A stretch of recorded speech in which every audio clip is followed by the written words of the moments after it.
Okay, so as you can see here, we have this third passage titled as Rethinking Crowdfunding in the Arts. Now, crowdfunding is a popular way to raise money using the internet. The process sounds simple. An artist, entrepreneur, or other innovator takes his or her ideas straight to the public via a crowdfunding website. The innovator creates a video about the project and offers in exchange for donations a series of perks. So this is a word that's interesting, and I feel that we should talk about it. So what is the meaning of the word perks? A perk is an advantage. It's something that's giving as something extra. Okay, so here they are telling us people donate for the artist in order to be able to conduct their projects, and then these artists will give advantages or like extra things to the people. So here we have a series of perks, from acknowledgement on a social media site to a small piece of art. Okay, let's just keep going. So many crowdfunding programs are all or nothing. In other words, the innovator must garner 100% funding for the project or the money is refunded to the donors. At its best, the system can give creators direct access to millions of potential backers. So here we have the first question about the pronoun its. So what should we use here? Okay, now before we go to the options, if we just have a look at the context itself, you will see here they are telling us at its best. This is a prepositional phrase, and here we are talking about the system. So we are talking about the best situation of the system, okay? So we need to use a possessive adjective. So it's in this contracted form doesn't work, all right? Now let's just go there and see the options that we have. So as we said already, A doesn't work because we need possessive adjective. So A and C are wrong. Now, should we use a singular adjective, its, or plural? There. Of course, we need to use the singular one because we are saying at its best, like the best situation for the system. So it's something singular, and the best answer for 23 is the option B. Okay, that's our first question. Let's keep going. Now, in the second paragraph, the homepage of one leading crowdfunding site features a project to manufacture pinhole cameras on a 3D printer. The idea is obviously very attractive. An obscure method of photography may be made available to many with little expense. And here we have question number 24. What's the question about? As you can see here, it's about combining two sentences effectively. So to understand how we can combine these two sentences, of course, we always need to look at the relationship of these two ideas that are included in the two sentences. So if we go back to these sentences, we will see the first one is saying that the idea is obviously very attractive.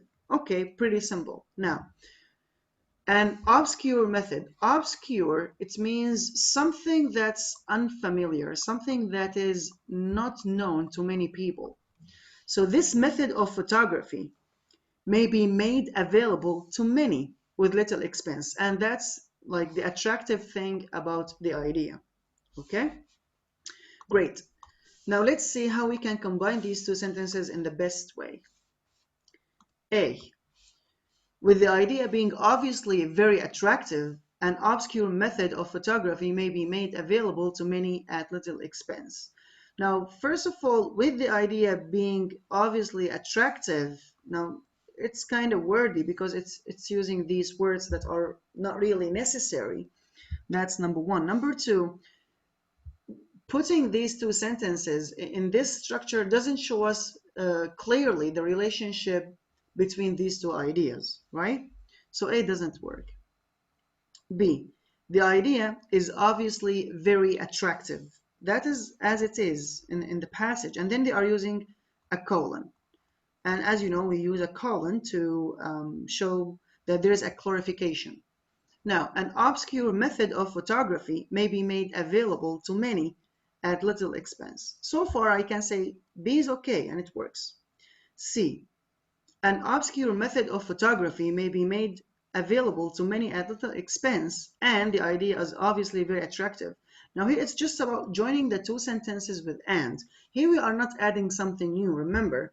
And other transitional words we use like moreover, furthermore, it means that we should add something new. And here we don't actually have that. It's just an explanation of what's happening there. So C doesn't work. D, an obscure method of photography, an idea that's obviously very attractive, may be made available to many at little expense. Now, if we want to talk about the structure of the sentence, it's okay because we always say shorter is better. But here we will have this confusion. Why? Because the insertion of this part here, it's an appositive phrase, right? And it describes something mentioned before. So we need to ask ourselves, here, an obscure method, is this the idea that's attractive? Of course not. The attractive idea is that this method will be available to many at little expense. So placing this appositive phrase after talking about this method, it's not really effective. That's not what we are talking about, and the meaning will be wrong. So D doesn't work as well. So as we said, the best answer for this question is B.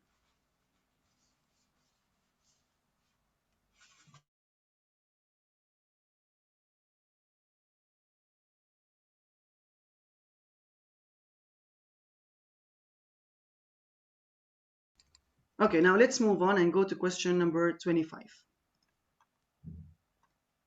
And as you can see here from the options, we know that it's a question about transitional words, right? So let's read to see the context there. So within weeks, the project was 621% funded. In contrast, on the same page, a small Brooklyn performance venue is attempting to raise money for its current season. So that's another one. The first one, we were talking about how we have a project that will enable us to manufacture pinhole cameras on a 3D printer. And as we said, it was very successful. We know that from here, that this project was 621% funded. In contrast, so here we expect something that is not successful. So they are telling us that the venue features works of performance art showcased in a store front window. Now, those who have seen the space consider it vital. So the people who saw the space for that project consider it vital, important, something valuable, right? However, so here if we use however, of course, we indicate that we will have a contrast in the next sentence. So what is the first idea? The idea is that the people who saw the space for this project consider it important. So that's something positive. Now, however, that group may not be large enough. With just 14 days to go in the fundraising period, the campaign is only 46% funded. So here we are talking about something that can be considered a little bit negative because here, first of all, this group of people, okay, may not be large enough. We have only 14 days for donations, and the campaign is only 46% funded. So do we have contrast here? Yes. Here we have some people consider it important, but because the number of the people is not big enough, maybe this project will not be successful. Okay, so A, however, works. And as we know, therefore, and as a result, these are two transition words that express the same relationship, cause, effect. C works in that way as well. So both, all of these answers, B, C, D, are wrong. Okay, great. Now let's move to question 26. So now here they are telling us artists such as these Brooklyn performers find that crowdfunding exacerbates problems that already exist. So here we have this sophisticated word, exacerbates. What does it mean? It means that it makes something that's already bad worse. So let's say that it means to make something even worse. It's already bad, but when you exacerbate something, it means like it becomes even worse. Now, Work that is easily understood and appreciated is supported, while more complex work goes unnoticed. So they consider it to be a disadvantage. If the work is easily understood, then it's supported. But if we have more complex work, it goes unnoticed. Okay? So here, what's the question about? We don't have a question stem, but from the underlined part, we can see that here we have two commas, here we have two dashes, and other options. So we know it's about punctuation, right? Great. So let's see.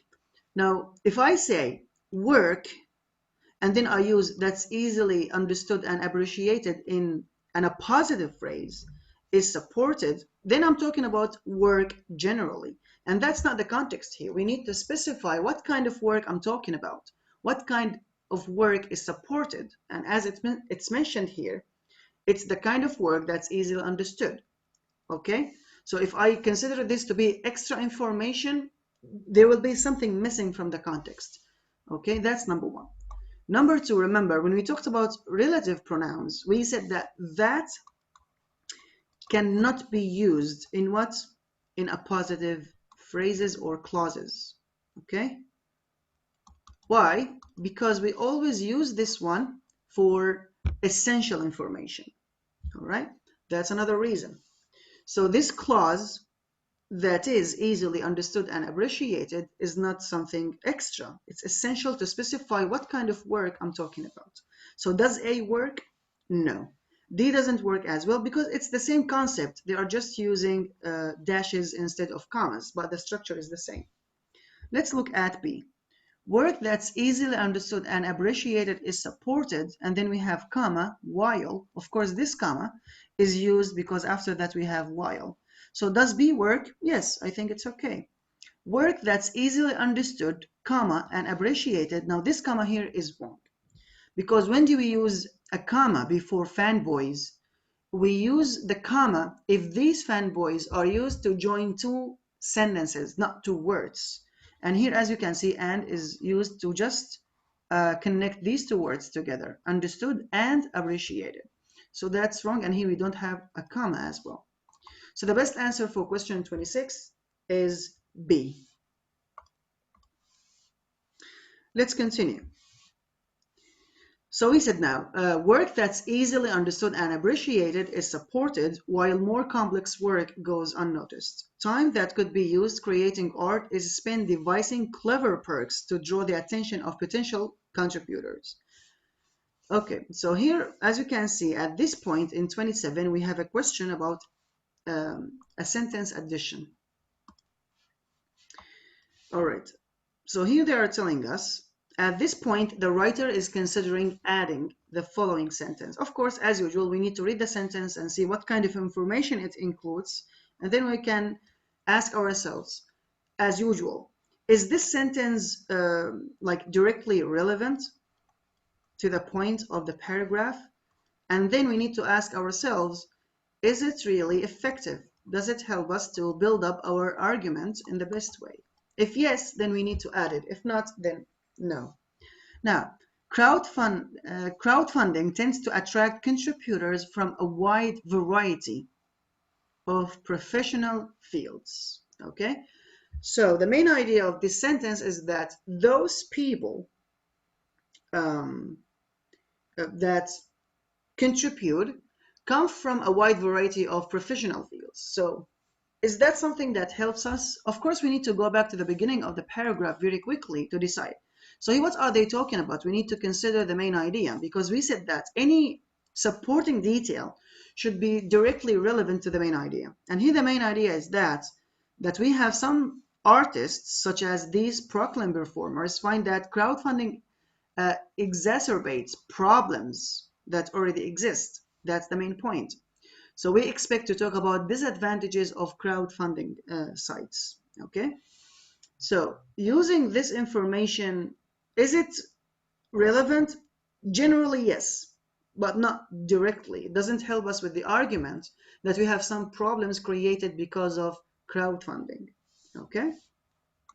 So generally, we don't need this sentence because it doesn't really help us to make our argument stronger or to give more details about the problems that are expressed in the first sentence.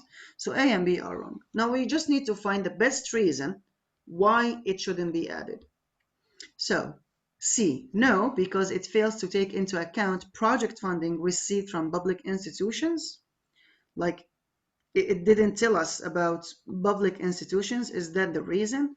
Or no, because it blurs the focus of the passage by introducing a poorly integrated piece of information. And that's the best answer. Here we are not concerned if it mentions public institutions or not. It's just that it's not really relevant. As you can see here, look, this is a poorly integrated piece of information. Okay, so for question number 27, the best answer is D.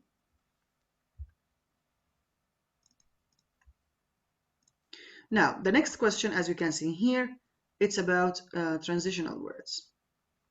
So now, since we have the big picture of the paragraph, everything shall be easier now. So all we need to know is that the whole focus of this paragraph is to talk about the disadvantages of crowdfunding.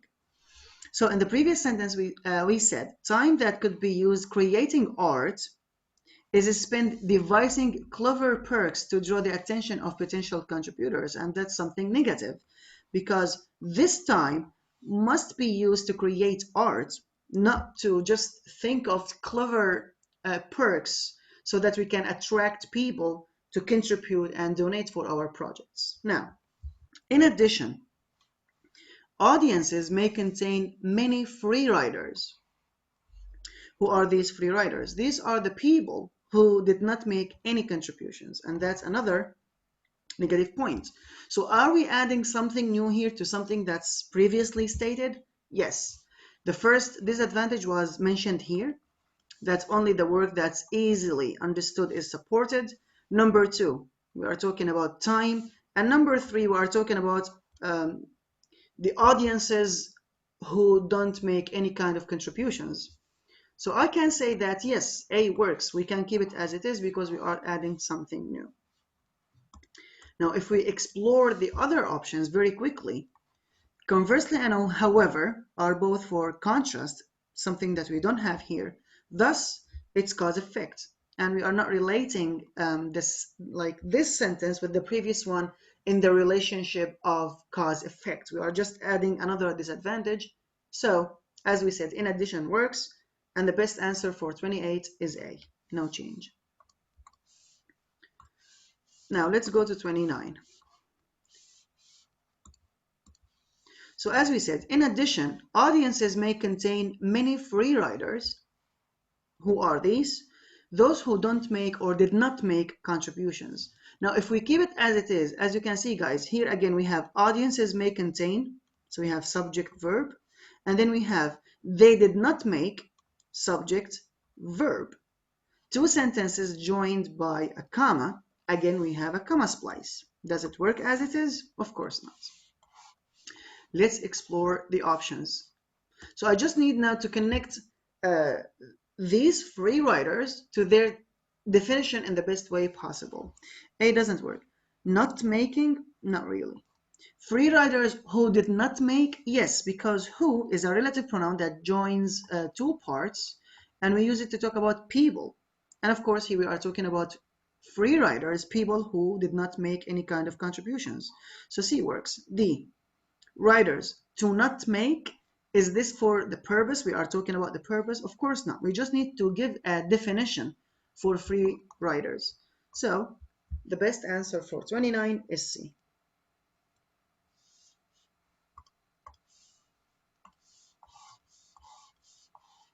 30. Now, ironically, the success of crowdfunding may weaken overall funding for the arts if people begin to feel that paying for the art loved by them is someone else's responsibility. So here we have an irony, like here we have the success of crowdfunding, which is something positive, may weaken overall funding for the arts, and that's something negative. Here is the irony, that the success can make it weak. Why? Because maybe people will begin to feel that paying for the art loved by them is someone else's responsibility. Okay, so loved by them, does it work here? First of all, it's weird, right? To say the art loved by them. Why don't we just say the art they love, right? So we don't need to use the passive structure here. Active is better. And at the same time, active tends to be shorter. Okay, so it's about the structure and it's about wordiness.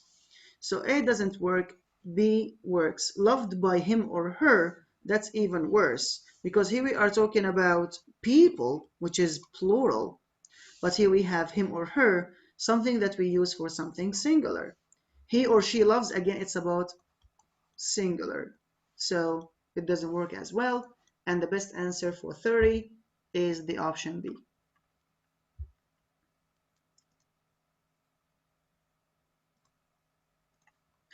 Now let's start with a new paragraph. And as you can see from the beginning, here we have numbered sentence. So we expect to find a sentence placement question. So as you can see here, we have a lot of sentences without any question. So we need to just focus on the structure so that we can do question number 32 effectively and easily. And it's about sentence number 2. This is the sentence that we should keep in mind. So now, one innovative playwright has woven the deficiencies of the system into her crowdfunding model. Okay, so deficiencies again are disadvantages or weak points. So we have a playwright and she has woven the deficiencies of the system into what? Into her crowdfunding model. Let's see what she did.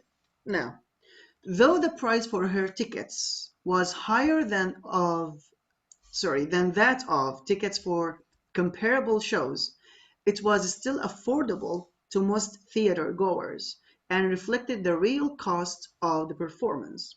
Now, as you can see, this is a sudden move, something abrupt. Though the price for her tickets, okay, what kind of tickets? That's not discussed before this sentence. And then after that, as you can see here, we are talking about a performance. So the tickets and the performance, using these pronouns, the performance, her tickets, then these things should be mentioned earlier in the paragraph. And are they? No. So from the beginning, I can see that A doesn't work. We cannot keep it where it is now. Okay, so let's just keep in mind that the main idea of this sentence is about the cost of the performance and the price of her tickets. Now, she presented the total cost for producing her play on a crowdfunding site. Then, so that's what she did. She presented the total cost for producing her play. So now we know that there is a play that she's going to produce. And she presented the total cost of this play on a crowdfunding site. This can be the beginning of the story, right? After that, we have then. So here we have sequence. Let's see what she did next. Then she divided the total cost by the number of people she expected to attend the performance. That's what she did. She divided the total cost by the number of people she expected to attend the performance. Now, the result of the calculation, what kind of calculation? The division here. So I can also say that 5 works best after 4 and 4 works best after 3. So there is no need to interrupt the sequence here, right? Now, the result of the calculation was the minimum donor price, and only donors who paid at least the minimum ticket price were allowed to attend the performance. So here we are mentioning the ticket price. So can I add number 2 there? Yes, that's actually the only option left that we have. After that, at the end, by subverting the presumption that money used for her projects is an altruistic donation, the playwright showed that our work has monetary value to those who enjoy it. So yes, the sentence number 2 that talks about the price of the tickets and the cost of the performance works best here after 5. So here we have another word that I'd like to talk about, altruistic donation. Now, altruistic, it means selfless. So when we have an altruistic donation, it means people just give money selflessly without any kind of waiting for any service or advantage or anything else. But she showed that her work actually has monetary value. Of course, monetary is an adjective that comes from money, right? So here, if I say our work, it doesn't make sense. Why our work? Who are we in this sentence? So here, since we are talking about this playwright and her performance, then for question 31, the best answer is C. Her work has monetary value to those who enjoy it.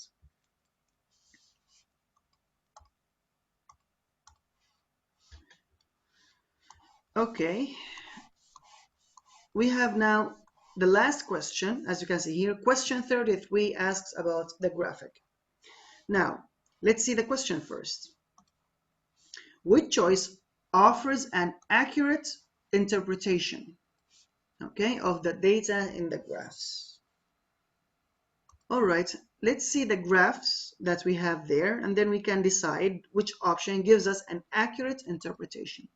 So here we just need to connect the data in the graphs to the statements that we have here. So as usual, we start with the title. So these are crowd-funded projects on Kickstarters in 2012. In this graph, we have money raised, millions of dollars, as you can see here from the beginning 0 to $100 million. And these are the projects in categories: games, publishing, food, arts, and so on. Now in the second graph, we have average pledge, also in dollars. Pledge, it means promise, okay? So it's something expected to be done.